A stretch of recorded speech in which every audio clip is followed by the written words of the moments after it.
ಇನ್ನು ನಾವೊಂದು ಸತ್ಯವನ್ನ ತಿಳ್ಕೊಳ್ಳೋಣ. ಕ್ಷಮಿಸುವುದು ಎಂದ್ರೆ ಅದರ ಅರ್ಥ ನಡೆದದ್ದು ಸಂಪೂರ್ಣವಾಗಿ ಸರಿಯಾಗಿದೆ ಎಂದು ಹೇಳೋದಲ್ಲ. ಹಾಗೆಯೇ ಕ್ಷಮೆ ಎಂದ್ರೆ ನಡೆದ ಅನ್ಯಾಯವನ್ನ ಖಂಡಿತವಾಗಿಯೂ ಸಮರ್ಥನೆ ಮಾಡಿಕೊಳ್ಳೋದು ಎಂದರ್ಥವಲ್ಲ. ಕ್ಷಮಿಸೋದು ಎನ್ನುವ ಗುಣವು ಎಂದ್ರೆ ನಮಗುಂಟಾದ ನೋವನ್ನ ಕೇವಲ ನಿರಾಕರಿಸೋದಲ್ಲ.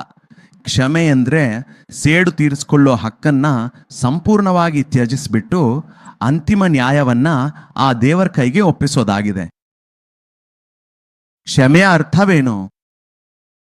ಸೇಡು ತೀರಿಸಿಕೊಳ್ಳಲು ನಮಗೆ ಸಂಪೂರ್ಣವಾದ ಹಕ್ಕು ನಮಗಿದೆ. ಆದರೆ ಸೇಡು ತೀರಿಸಿಕೊಳ್ಳದೆ ಅದನ್ನು ದೇವರ ಕೈಗೆ ಸಂಪೂರ್ಣವಾಗಿ ಬಿಟ್ಟುಕೊಡುವುದೇ ನಿಜವಾದ ಕ್ಷಮಿಸುವುದು ಎಂಬುದನ್ನು ನಾವು ನೆನಪಿಡಬೇಕು.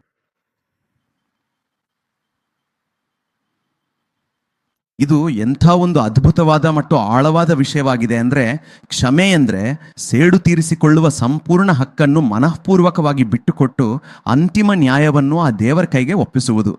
ನಾವು ಇತರರನ್ನು ಕ್ಷಮಿಸಿದಾಗ ಹಿಂದೆ ನಡೆದ ಅನ್ಯಾಯವು ಸರಿಯಾದದ್ದೆಂದು ನಾವು ಹೇಳ್ತಿಲ್ಲ. ಆದರೆ ಓ ದೇವರೇ, ಈ ಕಠಿಣ ವಿಷಯದಲ್ಲಿ ನೀನೊಬ್ಬನೇ ಪರಮೋನ್ನತ ನ್ಯಾಯಾಧೀಶನೆಂದು ನಾವು ನಂಬಿಕೆಯಿಂದ ಹೇಳ್ತಿದ್ದೇವೆ.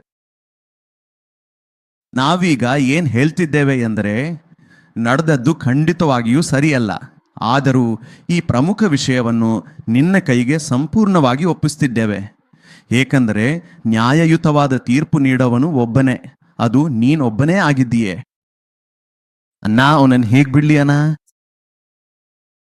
ಅವನು ನನಗೆ ಮೋಸ ಮಾಡಿದಾನಣ್ಣ, ನನಗೆ ನೋವು ಕೊಟ್ಟಿದ್ದಾನೆ, ನನ್ನನ್ನು ಹಿಂಸಿಸಿದ್ದಾನೆ, ಹೇಗೆ ಬಿಡ್ಲಿ? ನಾನು ಕೇಸ್ ಹಾಕಿಯೇ ತೀರ್ತಾನೆ. ಹಾಗಾದ್ರೆ ದೇವರಿಗೆ ಎಲ್ಲಿ ಅವಕಾಶ ಕೊಟ್ಟಂತಾಯ್ತು?